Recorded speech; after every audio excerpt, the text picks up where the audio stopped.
Hi, I'm Ems, aka on Dark and Wings. In this video, I will be painting up a classic high elf model. Please do like, comment, and subscribe. It all helps my small channel grow and gives me the motivation to keep making these videos.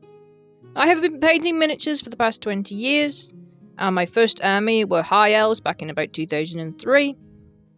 Luckily, I still have quite a lot of these original miniatures, including these regiment guys here, and I still think they look pretty good considering I was about 10 when I painted these.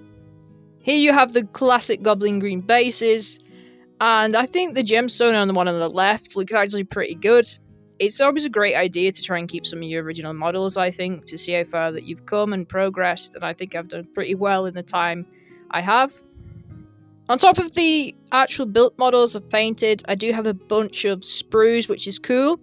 So it gives me the opportunity to build some models and paint them up with my new experiences. I have a lot more than just these, and I think I might have some for full regiments in some of them. On top of that, I do have some Bretons, some Orcs, some Empire, etc. So these might be great for some future videos as well. I would have loved to paint these up in some classic paints from Citadel. Unfortunately, these have all dried up now, and I didn't want to go to the fuss and the trouble to reactivate them at the moment. Maybe something in the future, but I keep them for nostalgia, and I still have like a couple of these to look back at. Here we have Bolt Gun Metal, the OG. So instead, I will be utilising the full extent of my arsenal of paints instead. Anyway, I still have my original High Elf army book here. I will be using this as the basis for inspiration and taking off how I'm going to be painting up this miniature which I have. As you can see, there's a lot of inspiration in here, and I'm going for that classic blue and white colour scheme. What's great about the original army books like these, they usually give you hints and tips about painting your miniatures, which I always thought was really good, and that's pretty much how I learned to paint at first. To get a feel for the colour scheme, I'm just painting up one of these regiment guys for the sake of the video, and I hope it gives you some inspiration too. I've just primed it in black first of all. I wanted to tackle the silver metallic parts first of all, so I'm going with a very bright silver steel colour called Bright Steel from Dark Star Metallics. This covers super well and is very punchy and stands out. When I'm speed painting or batch painting things, I like using this pot fidget thing. It's great as a palette and keeps your paints more moist. I just add a drop of water to it. I'm just blocking in, like I said, the chainmail areas and the tip of the spear, the helmet and the armour. And I'll just put a non-oil wash over the top of this afterwards. As you can see, this silver stands out really nicely, and I'll probably just put 2 coats down of that. I'm not going off the exact colour scheme. I'm trying to do my own interpretation of this. I think people too readily get caught up in trying to get exact paint and exact methods these days with miniatures. And personally, I think it kind of stifles my creativity and my understanding if I do it that way. I'd rather try and do my own interpretation and learn that way. The silver parts are all finished now, and I put that wash over the top off camera. And now what I'm going to do is grab Royal Gold from Dark Star Molten Metals. This is a gorgeous colour. I'm just using this on some of the trim parts over the model, so there's some bits on the spear and the shield, the helmet, and a bit on the armour panel. I should have probably switched to a smaller brush at this point, but you know, when you've just got a brush in front of you and you just try and do your best with it. It's all about brush control. Much like the silver, this colour stands out really well. It pops so nicely and it covers really great considering it's metallic. So once I was happy with the gold, I decided to get going on the shield and the cloth and some of the other blue areas, and I'm using blue. Yes, very simply named Blue by Pro Acryl. That's one thing I love about that company, the simple names. As a stoic northern person myself, I really appreciate the straightforward nature of that. Pro Acrylic have become more of a workhorse paint for me, usually for the base coats, as the coverage is really nice. And I don't think this is too dissimilar from the original one in the book. However, like I said, I'm going for my own interpretation of this.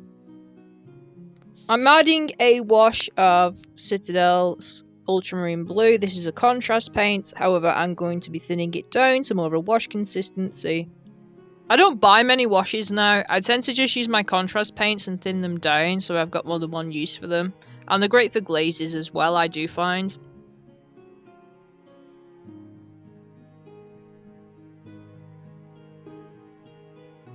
Lastly, for the blue parts, I am adding some Sky Blue by Pro Acryl. This is another great thing I like about this company. They make it super simple, so if you're in a rush or you don't want to think about it too much, you have an idea of what colours to add for highlights. I did remember to switch to a smaller brush here. I just grabbed one of my Rosemary & Co. Series 33, and I'm just adding some edge highlights, so loading up the brush, making it not too thick, not too thin so it flows, and I'm just catching the edges of the shield, etc. I very much enjoy painting up this elf. It takes me back to my childhood painting them up, and it's cool to see how far I've come and that my joy for miniatures is still here after so long. I think it's really fun to grab some of your old miniatures and then paint up similar or the same models and see how far that you've come. It's a really cool experience, I find. Painting up the dreaded white areas now. So this is the shield trim and the bits of cloth on the arms. And I'm starting off with Pro Acryl's Ivory here. Growing up, white was always a difficult colour to paint, but as I learned, it's all about layering. White paint on its own just looks crap in my opinion, especially over black paint. And I know that white paint's come a long way in 20 years, such as with the Pro Acryl stuff and AK Interactive and Scale 75. But I still think it's a good idea to layer things up in my opinion. There's a bunch of different colours you could use to build up white gradually and make some really interesting stuff. However, I'm going to be keeping it simple today and just using 2 colours. I really like how the ivory looks. It's covered quite opaque and it flows very nicely. And as I said, I think Pro Acryl are really great as basing colours, but just in general as well. I'm going to be adding some highlights simply with Pro Acrylic's Bold Titanium White over the ivory so it stands out, and I'm just using the edge of my brush and just catching all of those raised areas. I know I could have probably added like a bright ivory first before the white and added some shadows or whatever to this, but I just wanted to keep it simple, and I think that ivory creates enough contrast between that and the white where the ivory still reads as white, and those Bold Titanium White highlights just make it pop that bit more. I know it's not super readable on the camera, but the highlights are there, you can just about see them. To highlight the cloth areas with that white, I thinned it down more so it flowed better as it's over a softer looking material with less sharper edges. I mixed golden brown and ivory from Pro Acryl just to use on the shaft of the spear. Kept the skin super simple. I'm just using a Pro Acryl Tan Flesh and then a Citadel Ryclin Flesh shade over the top of that. Even though it's called Tan Flesh, it has more of a pinkish tone to it, which is what I want, as that's what it looks like in the book.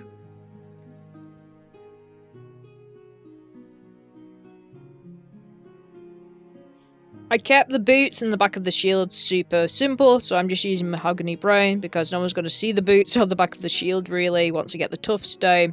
I really should have painted the shield in sub-assembly to make it easier, but like I said, I'm just painting this up quickly. This will be the last part on the miniature itself before I move on to the base, and it's the gemstone areas. Now, what's awesome about this original High Elves army book, it comes with an area and it tells you what to do when it comes to painting gemstones, which you don't really get these days, and I think that's such a cool tutorial. It gives you a more complicated one and a much simpler one on the right. I'm just going to keep it up in the corner, the steps and the colours which are used, so I don't have to keep writing it back down. Anyway, so I started off with black paint again over the gemstone to clean it up. And then I used some burnt red from Pro Acryl and did a semicircle around the gem. And then I moved on to the bold red from Pro Acryl and did an even smaller semicircle. I then did a curved line of orange right at the bottom of it. I'm sorry if it's not super easy to make out, but I will be taking a picture of it close up at the end. I made sure to go back and just reinforce those colours on the gemstone which I'd used previously. And I know I'm spending more time on the gemstone than the rest of the model, however, this is like a feature point and I really wanted this to stand out, and it's not too tricky really to do if you think about it. The gemstones such as on the helmet, I'm going to be just doing this simple way because I don't want the headache of trying to do tiny gemstones, so I just put a dot of red and then I'll just put a dot of white over the top of that. I'm just adding a dot of white now to the corner and maybe another little few ones over the black areas. And here is, as promised, the gemstone up close in a photograph so you can see the details of it. Here is the gemstone formula up close as well. If you want to grab a screenshot or write it down, I hope it's clear enough for you. I think it's readable anyway.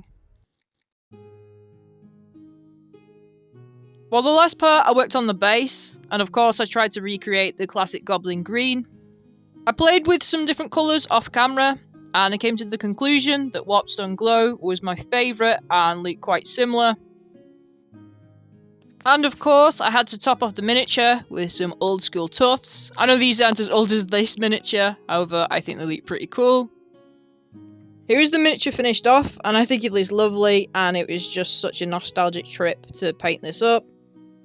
Considering I painted this up in my own interpretation of the colour scheme, I don't think it looks too far off with the colours which I used. This has taken me about an hour to paint, and as I said, I was trying to focus mainly on the gemstones and the shield in the areas which would pop out straight away, and forsaking other things such as the boots and so on where they don't matter too much. And like I said, it's really cool to compare them and have a look back at some of your old miniatures and how far you've come. I'd like to paint up some more of these, and going forward I don't think they would take me as long, and I should probably write down this formula so I have an idea of the colours I've used. Thank you for watching. If you would like to support my channel, I'll put my Patreon in the link below, otherwise please share. Remember to enjoy your hobbies for yourself, respect that people enjoy them in their own ways, and at the end of the day, they're just war dollies. I'll see you in the next one.